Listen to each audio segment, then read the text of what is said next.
dear students, we will learn second lecture. This lecture is named Language and Speech Levels.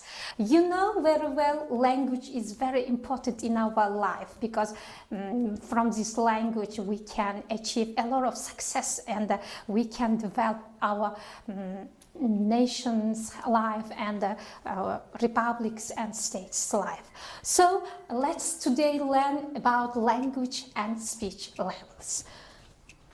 The plan of my lecture, today we will discuss these problems with you. The first problem, language and speech levels, and the second one, primary and secondary levels, and the third one, units of levels, and the next one, the difference between language and speech.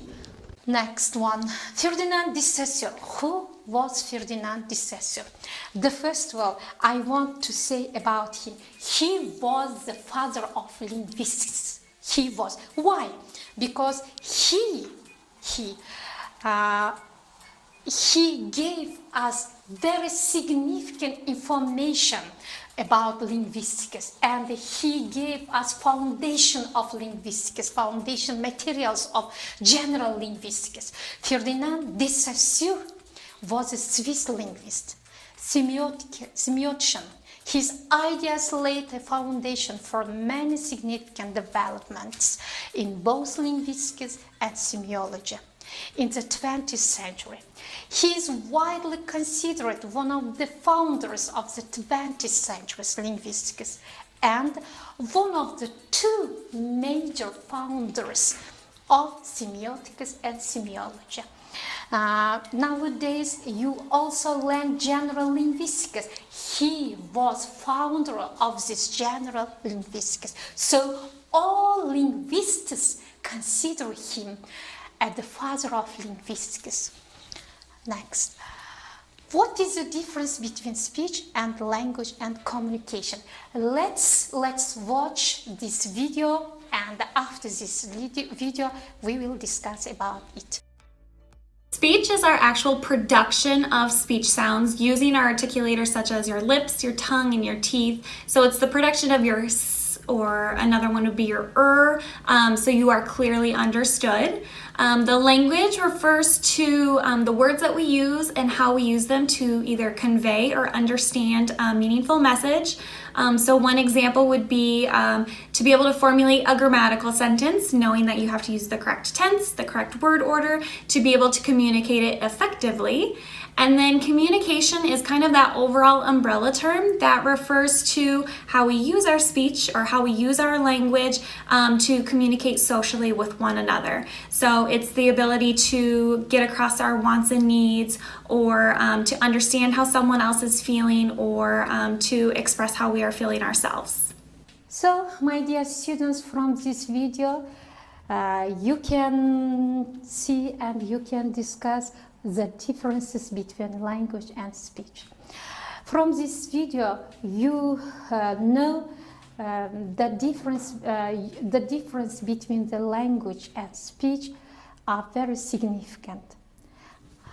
Next, language is opposite to speech, and according language units are opposite to speech units. The language unit phoneme is opposite to the speech unit sound phone. As for example, as it is the sound s can sound different in speech s and the. Sentence is opposite to the utterance. The text is the opposite to the discourse. Text, different texts we consider text, but written text, it will be discourse. Today we will learn about these words and these terms, scientific terms, linguistic terms. Level. Level is part or stage of system or language. Unit. Unit is individual part. Phoneme. Phoneme, individual speech sound that makes one word different from another. And morpheme. Morpheme is the smallest unit and meaningful unit in a language. Next one, lexeme. Lexeme, a word or a group of words that has a meaning that cannot be understood from the meaning of the parts which it consists. They are terms. Today's lecture's significant terms. My dear students, you should prepare by the helping of these questions for the seminar lessons, for the next lessons. They are the questions which you should find the answers for them. Next, this is a literature, useful literature, which you can learn deeply this material, this subject, and you can find extra information from them. This is a useful literature for today's lecture. Thank you for your attention. I wish you all of you health, strong health. Thank you.